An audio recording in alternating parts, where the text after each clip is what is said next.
Imagine standing on a frozen platform in the middle of the Arctic Ocean. The wind is cutting through your gear.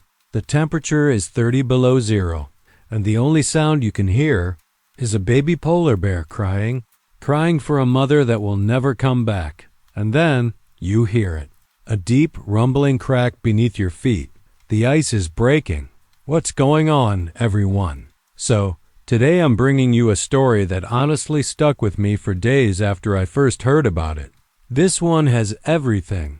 A team of researchers in one of the most dangerous places on Earth, a desperate rescue mission, and a moment where everything went wrong in a matter of seconds. If you're new here, welcome. This channel is all about real stories from people who work in the field. Doctors, biologists, rescue teams, people who face life and death situations and live to tell the tale. So if that sounds like something you're into, do me a favor. Hit that subscribe button and turn on notifications, because I promise you, you don't want to miss what's coming next. Now what you're about to hear is one of those stories that reminds us why these people risk everything to protect wildlife. And I'm not exaggerating when I say that the decision made in this story, it broke every rule in the book. But sometimes, breaking the rules is the only way to do what's right. Before we get into what happened that day, let me give you some context. Because to really understand this story, you need to know who these people were and what they were doing out there in the first place. Let's get into it. This story takes place in early March of 2023 in one of the most remote regions of northern Alaska. Out there, about 200 miles from the nearest town, a small team of researchers was conducting their annual polar bear monitoring mission. The group was made up of 5 people, 4 field biologists and 1 helicopter pilot. They were part of a wildlife conservation program funded by the National Oceanic and Atmospheric Administration, also known as NOAA. Their job was simple on paper but brutal in practice. Track polar bear populations, study their behavior, and collect data that could help scientists understand how climate change was affecting these animals. Every year, they would spend 4 to 6 weeks out in the Arctic, living in temporary camps, battling the cold, and flying over endless miles of ice. Now, these aren't just scientists sitting in a lab. These are people who spend weeks in some of the most unforgiving conditions on Earth. We're talking about temperatures that can drop to 40 below zero, winds that can knock you off your feet, and an environment where one wrong step can mean falling through the ice into water so cold you'd be dead in minutes. These researchers knew the risks. They trained for years before being allowed on missions like this. And still, every single day out there was a gamble, but they did it anyway. Because for them, protecting these animals wasn't just a job.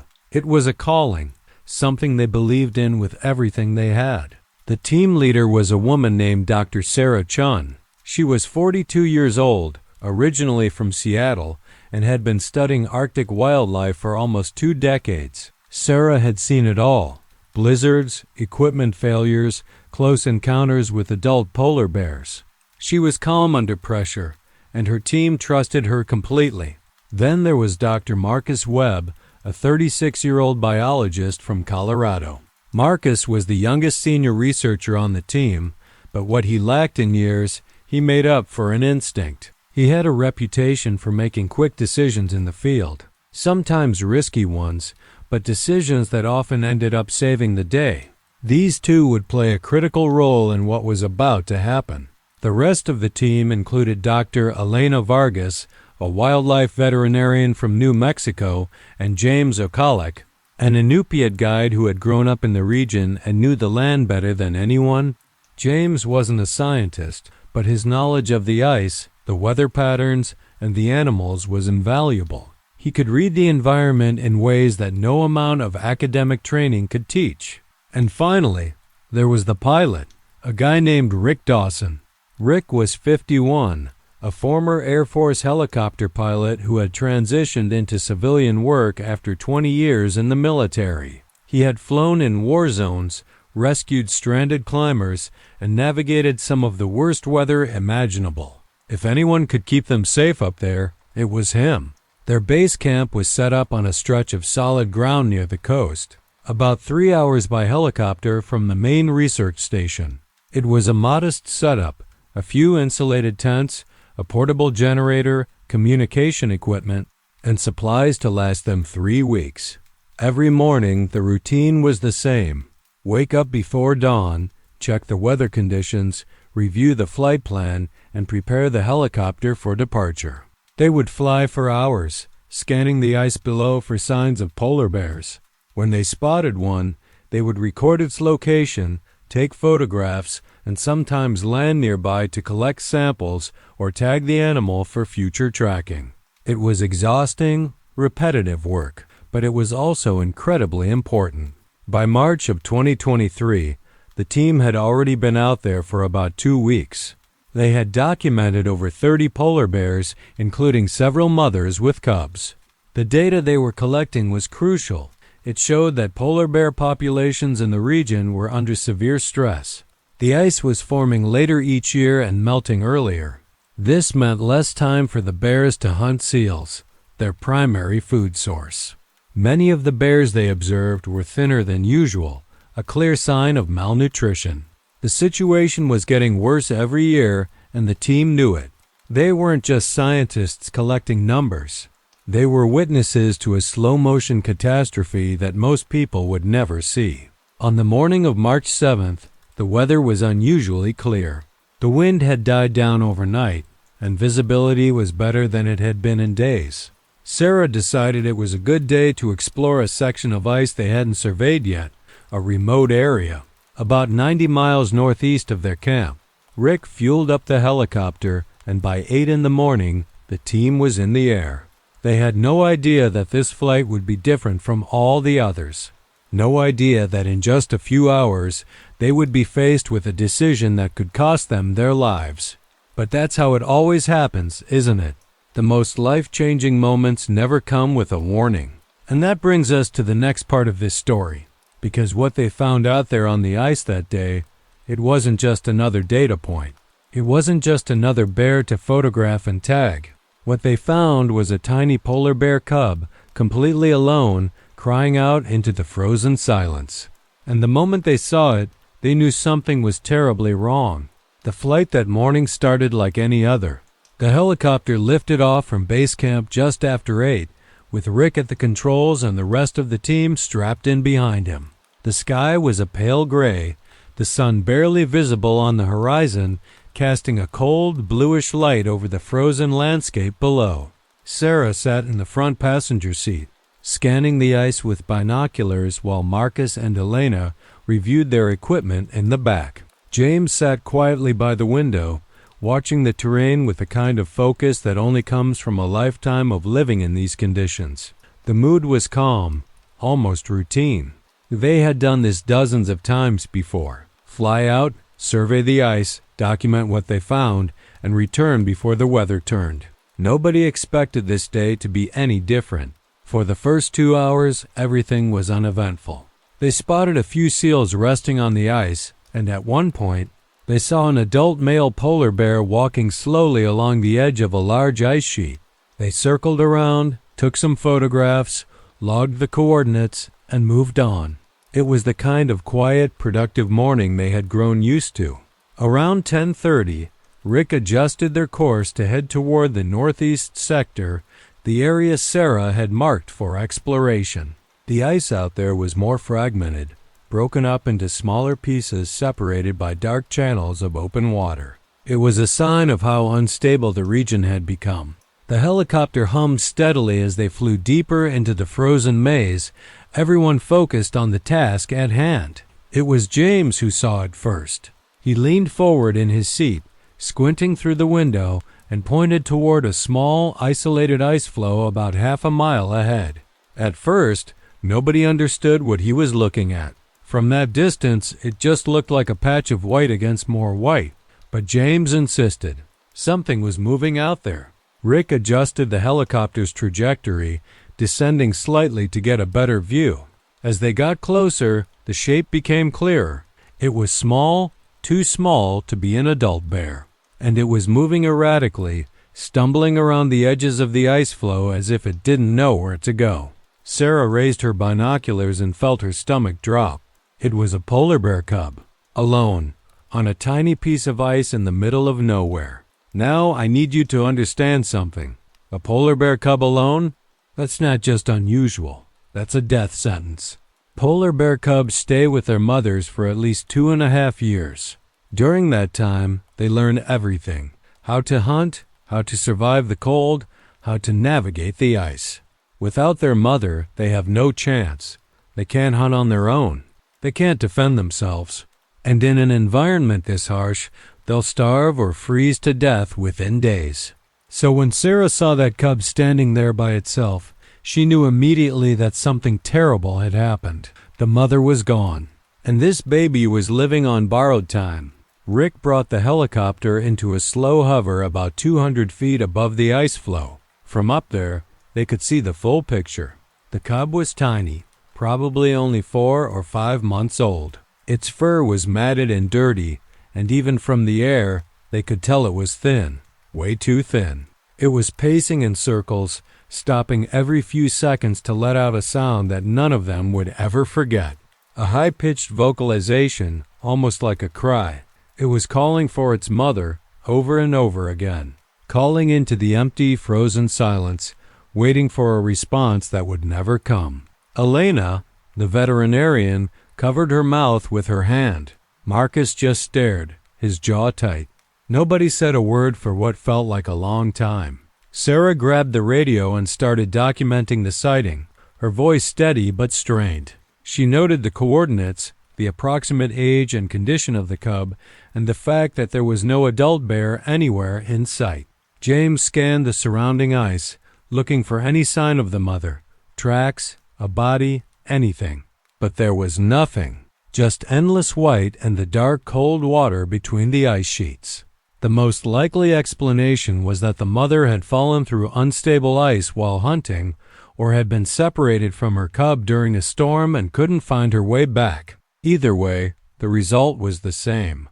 This cub was alone in one of the most dangerous places on Earth, with no way to survive on its own. The team sat in heavy silence as the helicopter continued to hover. Everyone was thinking the same thing, but nobody wanted to say it out loud. The protocol in situations like this was clear: do not interfere. Let nature take its course. It was a rule that existed for good reasons. Intervening in wildlife situations could cause more harm than good. It could stress the animal, disrupt natural behaviors, or put the researchers themselves in danger. Sarah had followed that rule her entire career. She had watched animals suffer and die without stepping in because that was the job. That was the science. But this time, something was different. Maybe it was the sound of that cub crying.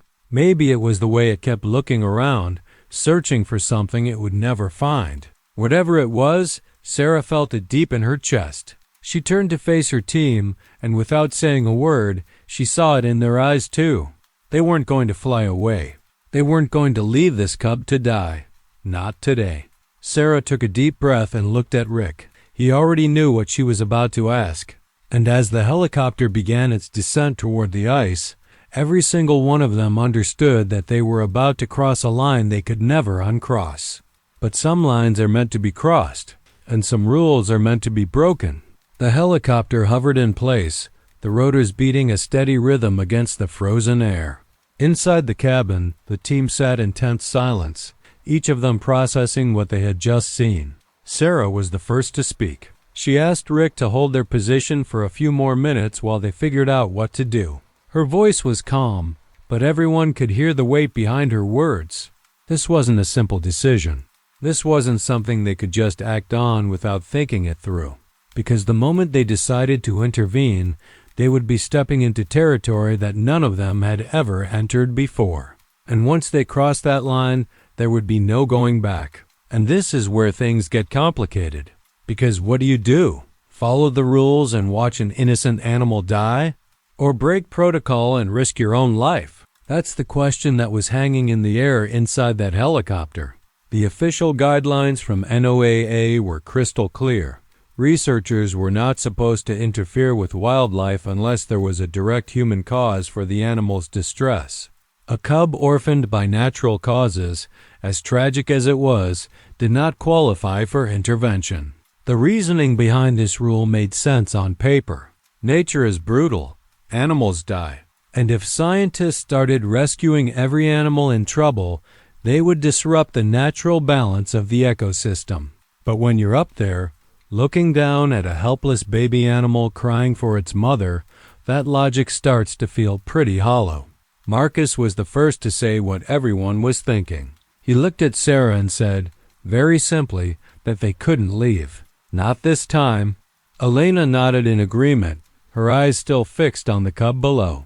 She said that from a veterinary standpoint, the animal was clearly in distress and would not survive another 48 hours without help. James, who had been quiet the whole time, finally spoke up. He said the ice in that area was unstable and getting worse. If they were going to do something, they needed to do it now, not later. Every minute they spent debating was a minute closer to losing the window entirely.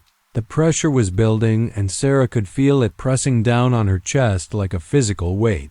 But it wasn't just the cub they had to worry about. Rick, who had been monitoring the weather instruments, interrupted the discussion with some bad news. A storm system was moving in from the northwest faster than the forecasts had predicted. They had maybe 2 hours, 3 at most, before conditions would become too dangerous to fly. If they were still out here when that storm hit, they wouldn't just be risking the mission, they'd be risking their lives. Sarah looked at the data on Rick's screen and felt her heart sink. The timing couldn't have been worse. They were 90 miles from base camp, hovering over unstable ice, with a storm bearing down on them. And somewhere below, a baby polar bear was running out of time. Sarah closed her eyes for a moment and thought about everything she had worked for. 20 years in the field, countless hours of research, a reputation built on following the rules, doing things the right way, letting science guide her decisions. She had always believed that the protocol existed for good reasons, that emotions had no place in field work, that the best thing a scientist could do was observe, document, and stay out of the way. But right now, in this moment, none of that felt true. The rules suddenly seemed small and distant, like something written by people who had never stood where she was standing, people who had never heard a baby animal cry out for help with no one coming to save it. She opened her eyes and looked at her team: Marcus, Elena, James, Rick, 4 people who had trusted her to lead them, who had followed her into one of the most dangerous environments on the planet. She saw the answer in their faces before she even asked the question. They weren't going to leave. None of them were. And in that moment, Sarah made her decision. She told Rick to find a stable ice floe nearby, something large enough to support the helicopter's weight. They were going to land. They were going to approach the cub, and they were going to do whatever it took to bring that animal back alive. The protocol could wait. Right now, there was a life that needed saving. Rick scanned the area and found a suitable spot, a larger ice sheet about 50 meters from where the cub was stranded. It looked solid enough, but with ice, you could never be completely sure. He began the descent slowly, adjusting for the wind and keeping a close eye on the surface below. The team prepared their gear in silence. Elena grabbed her medical kit. Marcus checked the capture net and the tranquilizer equipment, though they hoped they wouldn't need it. James pulled out a pair of ice picks, just in case. Sarah watched the cub through her binoculars as they descended. It had stopped pacing now and was sitting near the edge of its tiny ice floe, looking in their direction, almost like it knew someone was coming. The helicopter touched down with a soft thud, the skids settling into the snow-covered ice. For a moment, everyone held their breath, waiting to see if the surface would hold. It did. Rick killed the engine but kept the systems on standby, ready to lift off at a moment's notice. Sarah unbuckled her harness and turned to face her team one last time. She reminded them of the risks, the unstable ice, the approaching storm, the unpredictability of the situation.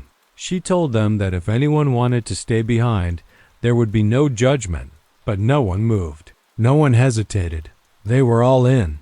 And with that, Sarah opened the helicopter door and stepped out onto the ice.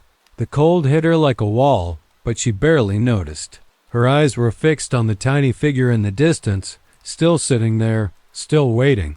They were coming, and nothing was going to stop them now. The moment Sarah's boots hit the ice, she felt it. That strange, unsettling sensation of standing on something that wasn't quite solid. The surface beneath her looked stable, covered in a thin layer of wind-packed snow, but she knew better. Arctic ice was deceptive. It could look perfectly safe one moment and crack open the next. She took a few careful steps away from the helicopter, testing the ground with each footfall, listening for any sounds that might signal trouble. Behind her, Marcus climbed out and closed the door gently, not wanting to make any sudden movements or loud noises that could stress the cub. Elena stayed inside with Rick and James, ready to provide support if needed. The plan was simple. Sarah and Marcus would approach the cub, assess its condition, and determine the best way to safely extract it. Simple on paper. But nothing out here was ever simple. Now picture this. You're standing on a floating piece of ice in the middle of the Arctic Ocean. The wind is howling, and somewhere beneath your feet you can hear the ice cracking. Not loud cracks, not yet. Just these faint, groaning sounds like the ice is shifting and settling under your weight. Every step you take, you're wondering if the next one will be the one that sends you plunging into water so cold it would kill you in minutes. That's what Sarah and Marcus were dealing with as they started moving toward the cub. 50 meters doesn't sound like much.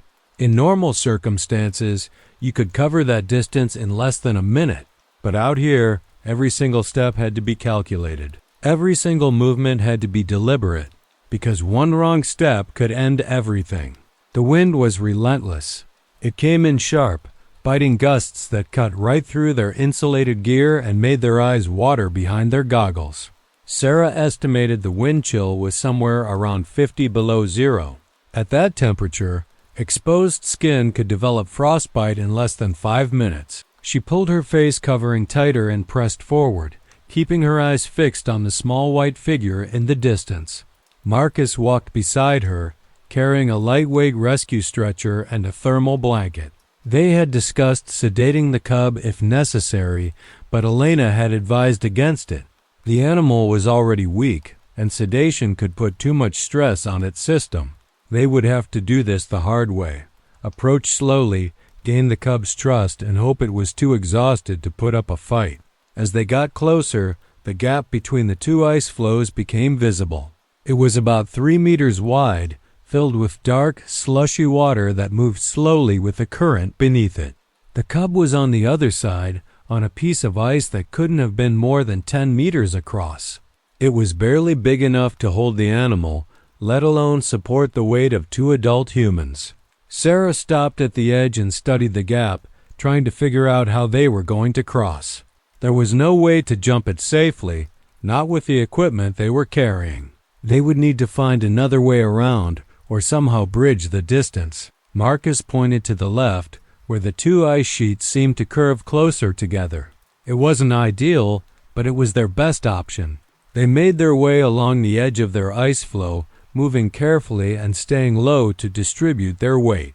The groaning sounds beneath them grew louder, more frequent. Sarah tried not to think about what that meant. She focused on the cub instead. It had noticed them now. It was watching them approach, its small black eyes tracking their movements with a mix of fear and curiosity. It had stopped crying, which could have been a good sign or a bad one. Maybe it was conserving energy, or maybe it was just too weak to vocalize anymore. Either way, they needed to get to it soon. Every minute that passed was a minute closer to the point of no return for that little animal. Finally, they reached a spot where the gap narrowed to about 1.5 meters. It was still risky, but it was manageable. Marcus went first. He handed the stretcher to Sarah, took a few steps back, and made a careful, controlled leap across the gap. He landed on the other side, his boots crunching into the snow, and immediately dropped to one knee to stabilize himself. The ice held. He looked back at Sarah and gave her a nod. She tossed the stretcher across, then the thermal blanket, and then made the jump herself. For a split second, she felt nothing beneath her feet, just cold air and the dark water below. Then she landed, stumbled slightly, and caught her balance. They were on the cub's ice floe now. There was no turning back. The cub was only about 5 meters away now, huddled near the center of the ice. Up close, its condition was even worse than they had feared. Its fur was dirty and matted with frost. Its body was visibly thin, the outline of its ribs showing through its coat. It was shivering, though whether from cold or fear, Sarah couldn't tell. Probably both. She crouched down slowly, making herself smaller, less threatening. She spoke in a low, calm voice, even though she knew the cub couldn't understand her words. It was the tone that mattered, the reassurance that she wasn't a threat. Marcus stayed a few steps behind, ready to assist but giving Sarah space to work. The cub watched them, its tiny body trembling, but it didn't run. It didn't have the strength to run. Sarah inched forward, one slow movement at a time. She could see the cub's breath now, small puffs of vapor rising from its nose into the frozen air. It let out a soft whimper, a sound so small and fragile that it nearly broke her heart. She was close enough to touch it now, close enough to see the exhaustion in its eyes, the way its body seemed ready to give up. She reached out her hand slowly, palm open, and waited. The cub sniffed the air, hesitated, and then did something that surprised her. It leaned forward, just slightly, and pressed its nose against her glove. In that moment, Sarah felt something shift inside her. This wasn't just a research subject anymore. This was a life. A tiny, innocent life that had been through hell and was still fighting to survive. And she was going to do everything in her power to make sure it did. Sarah was just about to reach for the cub when she heard it. A sound that made her blood run cold. It started as a low, deep rumble, like distant thunder rolling across the sky. But this wasn't thunder. This was something far worse. The sound was coming from beneath them, from deep within the ice itself. She froze in place, her hand still extended toward the cub, her breath caught in her throat. Marcus heard it too. He looked down at his feet, then back at Sarah, his eyes wide with alarm. Neither of them moved. Neither of them spoke. They just listened as the rumbling grew louder, closer, more intense. And then, without any warning, the world beneath them began to split apart. And this is the moment I need you to pay close attention, because what happens next changed everything. The crack appeared so fast that Sarah barely had time to process it. 1 second, she was kneeling on solid ice. The next, a jagged black line was racing across the surface, cutting directly between her and the cub. The sound was deafening, a violent, explosive crack that echoed across the frozen landscape like a gunshot. Sarah scrambled backward on instinct, her boots slipping on the snow as the ice beneath her tilted and shifted. Marcus grabbed her arm and pulled her toward him, away from the widening gap. The cub let out a sharp, terrified cry and stumbled backward, its tiny legs struggling to find footing on the trembling surface. Within seconds, what had been one ice floe was now 2 separate pieces, drifting apart on the dark Arctic water. Sarah's heart was pounding so hard she could feel it in her temples. She steadied herself on the larger section of ice, her eyes locked on the cub. It was now stranded on a fragment no bigger than a car, floating about 2 meters away and slowly drifting further. The gap between them was filled with that same dark, slushy water, cold enough to kill in minutes. The cub was pacing in frantic circles, crying out in short, panicked bursts, its small body shaking with fear. Sarah felt a wave of desperation wash over her. They had been so close to saving it. And now, in a matter of seconds, everything had fallen apart. The ice had betrayed them at the worst possible moment. Marcus was already on his feet, scanning the situation with sharp, calculating eyes. He looked at the gap, then at the cub, then back at the gap again. Sarah could see his mind working, processing the options, searching for a solution. But there were no good options. The fragment the cub was on was too small and too unstable to support an adult's weight. Even if they could somehow reach it, they would almost certainly cause it to flip or break apart further. and the water between them was a death trap. There was no rope long enough, no equipment that could bridge the distance safely. They were out of moves, and with every passing second, the current was pulling the cub further away. Behind them, Sarah heard the helicopter's engine roar to life. Rick had seen what happened and was already preparing for an emergency extraction. Through her radio, she heard his voice, tense but controlled, telling them to get back to the aircraft immediately. The storm was getting closer. They had maybe 30 minutes before the weather would make flight impossible. James was shouting something in the background, urging them to retreat. Elena's voice came through next, asking about the cub, asking if there was any way to reach it. Sarah didn't answer. She couldn't. She was staring at the tiny animal on that shrinking piece of ice, watching it drift away, and she had no idea what to do. For the first time in her career, she felt completely helpless. And then Marcus did something that no one expected.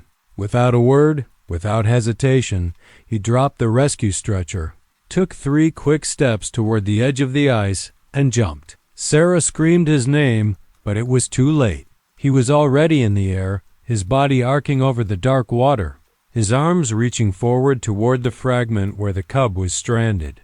Time seemed to slow down. Sarah watched in horror as Marcus flew across the gap, his boots barely clearing the water below. For one terrible moment, she was certain he wasn't going to make it, that he was going to fall short and plunge into the freezing ocean. But then his feet hit the edge of the smaller ice fragment, and he landed hard, dropping to his knees to absorb the impact. The ice wobbled violently beneath him, tilting to one side before settling back into an uneasy balance. Marcus stayed perfectly still, his arms spread wide, waiting for the surface to stabilize.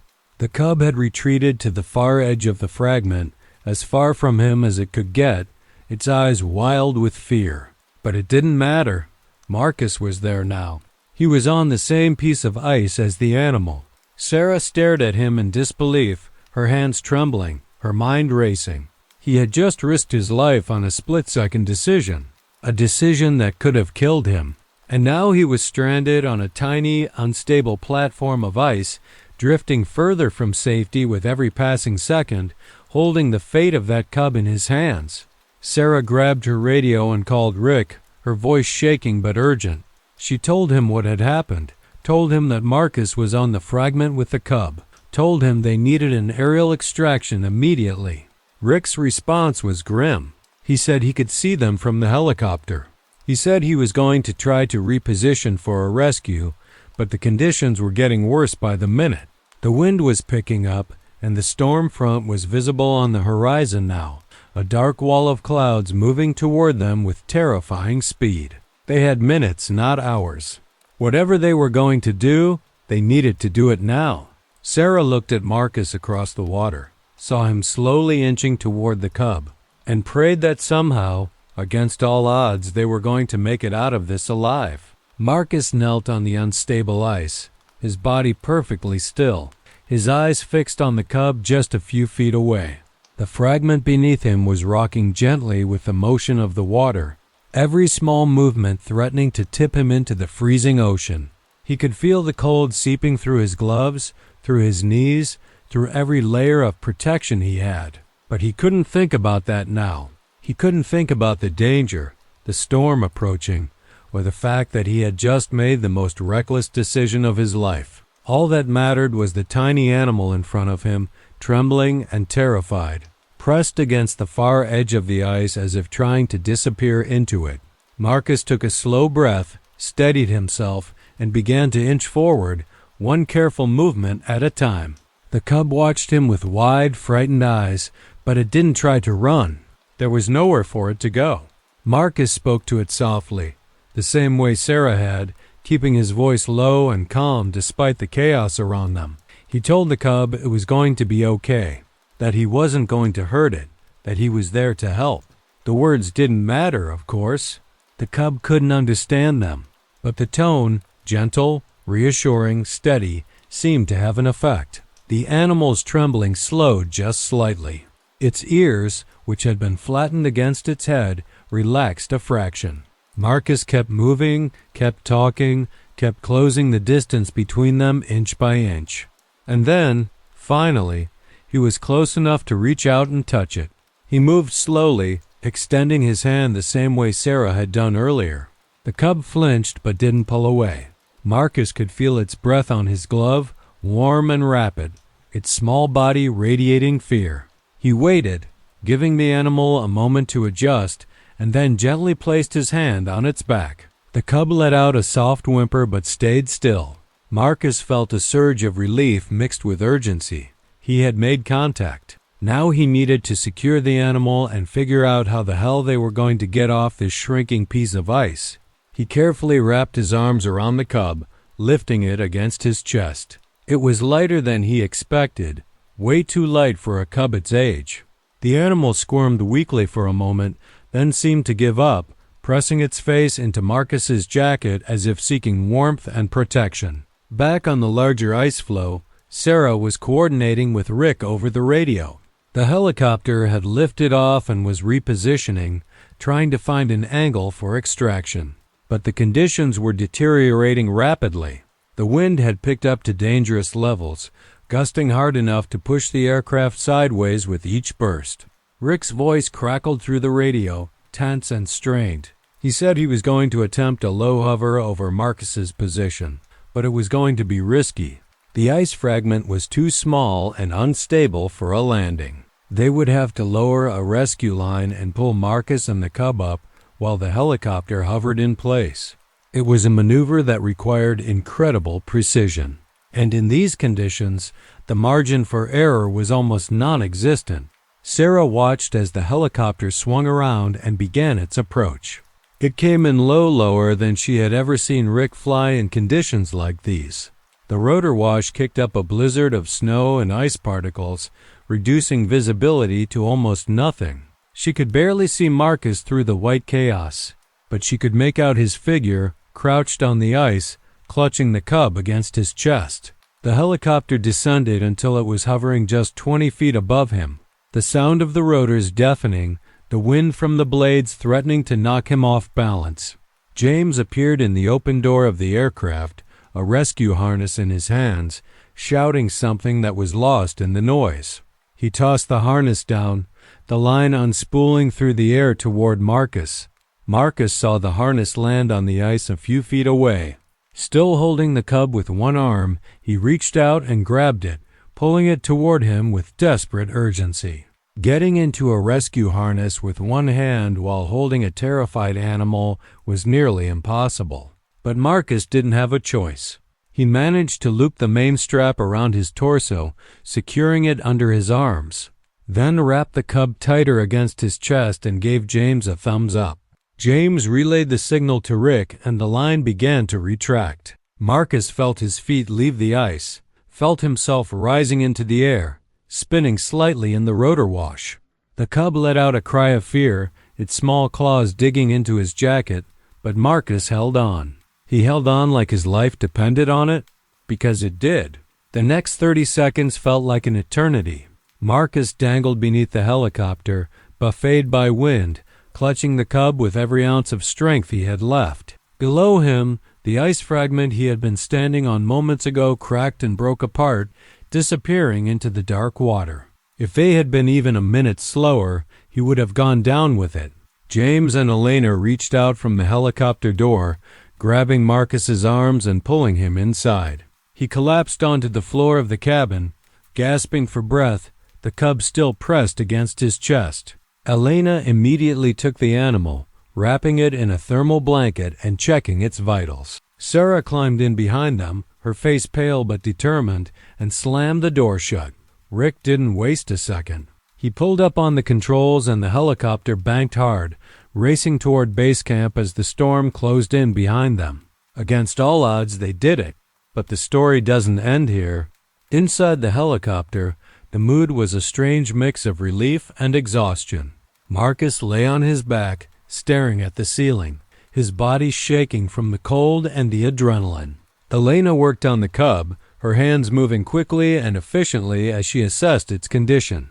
Sarah sat beside Marcus, her hand on his shoulder, not saying anything but communicating everything. James was up front with Rick, watching the storm through the windshield, guiding them home. The cub, wrapped in blankets and pressed against Elena's warmth, had stopped crying. Its eyes were half closed, its breathing slow and steady. It was weak, malnourished, and traumatized. But it was alive. And as the helicopter flew through the darkening sky toward safety, every person in that cabin knew they had just witnessed something extraordinary. They had broken the rules, risked everything, and saved a life. Now it was time to make sure that sacrifice meant something. The helicopter touched down at base camp just as the first waves of the storm hit. Within minutes, the sky turned dark and the wind became so violent that the aircraft had to be secured with extra lines to keep it from being blown away. But none of that mattered. What mattered was inside the cabin, a small, fragile polar bear cub wrapped in thermal blankets, fighting for its life. Elena had stabilized the animal during the flight, but its condition was critical. It was severely dehydrated, malnourished, and showing signs of hypothermia. They needed to get it to a proper facility as soon as possible. Sarah made the call that night, reaching out to the Alaska Zoo in Anchorage, which had one of the best wildlife rehabilitation programs in the state. They agreed to take the cub immediately. The only problem was getting it there through the storm. The team spent the next 36 hours in the camp waiting for the weather to clear. During that time, they took turns monitoring the cub around the clock, feeding it a special formula designed for orphan bears, keeping it warm, and making sure it stayed hydrated. Elena barely slept, checking the animal's vitals every few hours, adjusting its treatment as needed. Marcus, despite being exhausted from the rescue, refused to leave the cub's side. He had risked his life to save this animal, and he wasn't about to let it die now. By the time the storm passed and they were able to fly again, the cub was stable. Weak, but stable.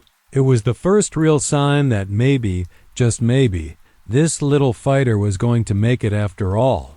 The transfer to the Alaska Zoo happened 2 days later. Sarah and Elena accompanied the cub on the flight, handing it over to a team of veterinarians and wildlife specialists who had been preparing for its arrival.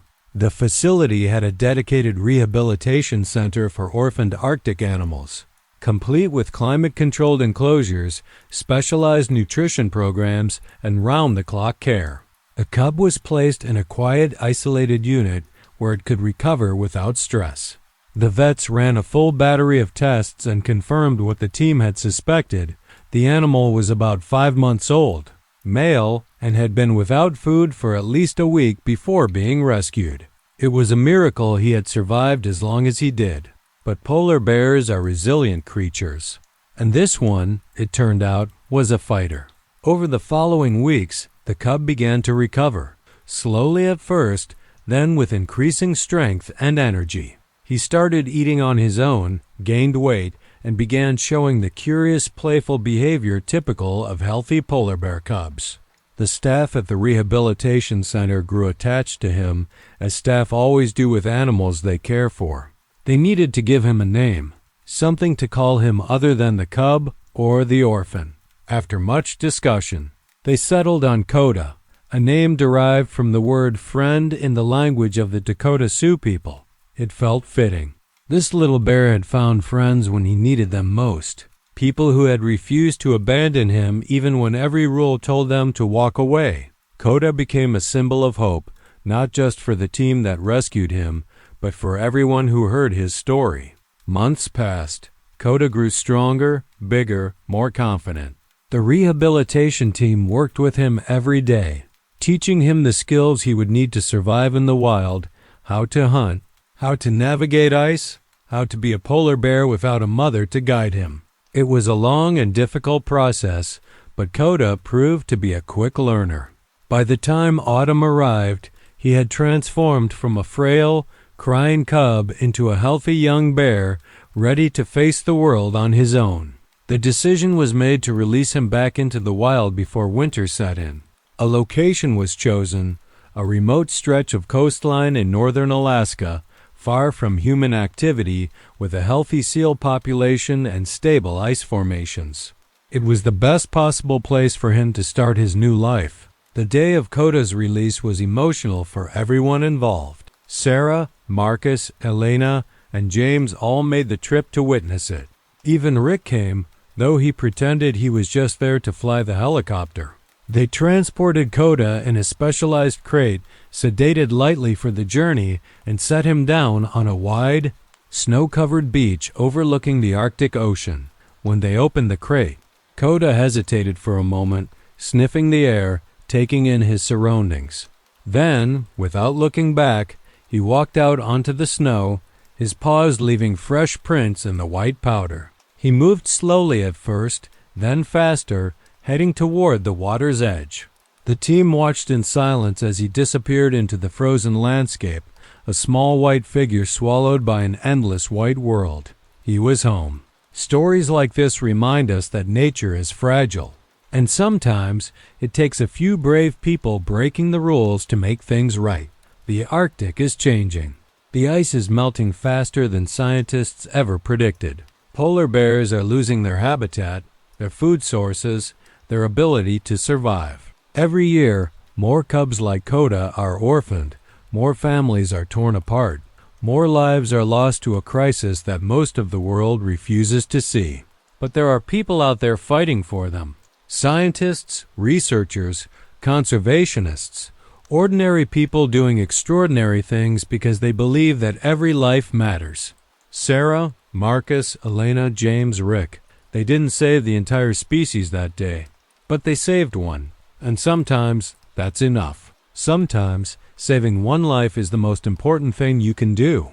So that's the story of Coda, the polar bear cub who was found crying alone on a melting piece of ice, and the team that risked everything to give him a second chance. If this story moved you, I'd really appreciate it if you took a second to hit that like button and leave a comment down below. Let me know what you thought, and if you want to hear more stories like this one. And if you're not subscribed yet, what are you waiting for? Hit that subscribe button and turn on notifications so you don't miss the next video. I've got some incredible stories coming up that I can't wait to share with you. Until then, take care of yourselves, take care of each other, and remember, in a world that can sometimes feel cold and indifferent, a little bit of compassion can change everything. I'll see you in the next one.